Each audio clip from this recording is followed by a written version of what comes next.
Hey there! So today we have another review. This is courtesy of Jeff. He actually sent the package with the treehouse stuff, with the goal of like teaching me about Evergreen. So Evergreen is out of Pennsylvania. They're out of Camp Hill, and look at that beautiful kind of label on there. That's insane. The comic style art.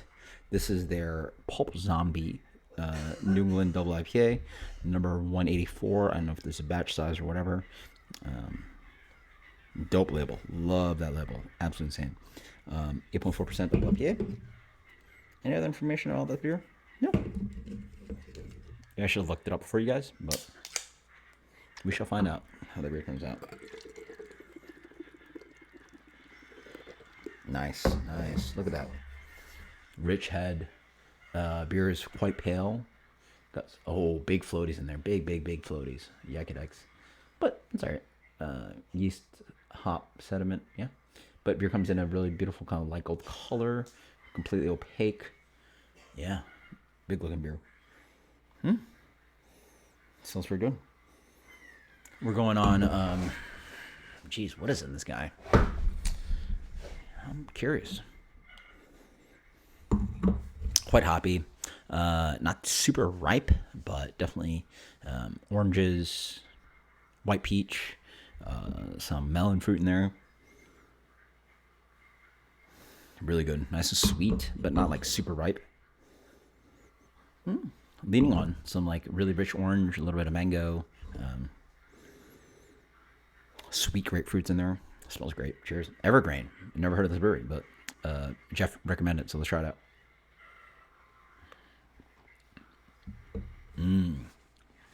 More rich on the palate, definitely for sure. Pretty good. Maybe that's. I mean, I did have the other treehouse beers on top of it, so it's hard to ever be treehouse.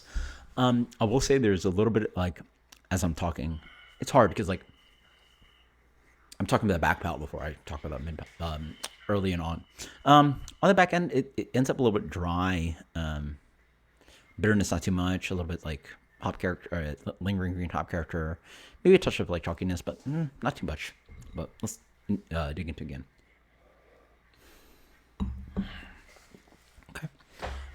Really soft, creamy mouthfeel. It doesn't taste as big as 8.4. I mean, I get the alcohol back end, yeah, for sure. So 8.4, big guy, almost past double IPA. Well, not almost, 9.5 he passed, but 8.4, very tasty. Wow. Cream mouthfeel, really great aromatics up front. We get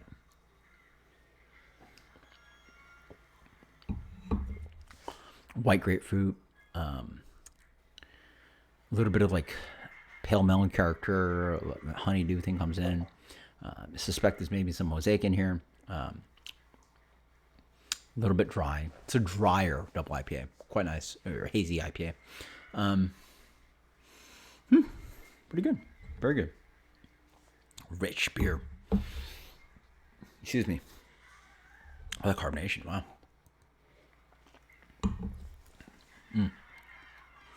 Creamy. A little bit of fruit salad going on. So I'm thinking fruit salad involving like that combination of like honeydew, cantaloupe. It lingers a little bit green on the back end, but up front, like what is that? Melon character and a lot of like pale citrus. So I'm thinking again like white grapefruit, dried pineapple. Pretty good. That's really good. That's really good stuff. Yeah. Again, when you're back to back with Treehouse, that's pretty dope. And this stuff is very good. Like complete beer, hazy IPA, lacking on the dope amounts of like chalkiness and green polyphenol that a lot of beers end up doing with the hazy IPA, especially double hazy IPAs when they're throwing so much freaking hop matter into the beer when they're doing like 5 pounds per barrel, where it's green attacks. This I would push probably an inch back on it, but it's not an all flavor. It's just there and helps to dry out the beer I honestly think it makes the beer a little bit dry, so I pull back maybe 20% to like make it a little less dry. I want a little bit more juicy, a little bit more malt character. Let the malts and the sweetness and the hop character sort of like show a bit more, versus you're cutting the experience of the beer a little bit early. You know, about like half to 3/4 of palate, you can notice this kind of lingering kind of green hop character. That is dang good though. That's world class like hazy IPA. I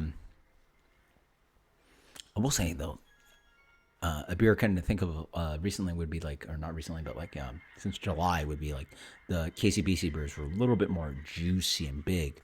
At least I'm thinking about like the most recent like really tasty hazy IPAs that I had. But this is very tasty. This gets a really good rating. Solid 97. 97. That is a delectable, really drinkable, dangerous 8.4% double IPA hazy. Not as like juicy as some people probably expect, but great aromatics, great flavor complexity, and the malt. Yeah, you get a little bit of that kind of like lingering like chalky plasticky thing on the back end, but it's just like hints of like, you know, again, when you get really tasty beers, it is what it is, and that's really good. That's really good. It's hard to find hazy IPAs this good, because a lot of them just taste like green, like grass water. I was drinking more, maybe. 97. Let's go with 97 minus. 97 minus, that is really good. Crushable. Very good. Big, big, big beer, but it's really tasty. Thank you so much, Jeff. Cheers later.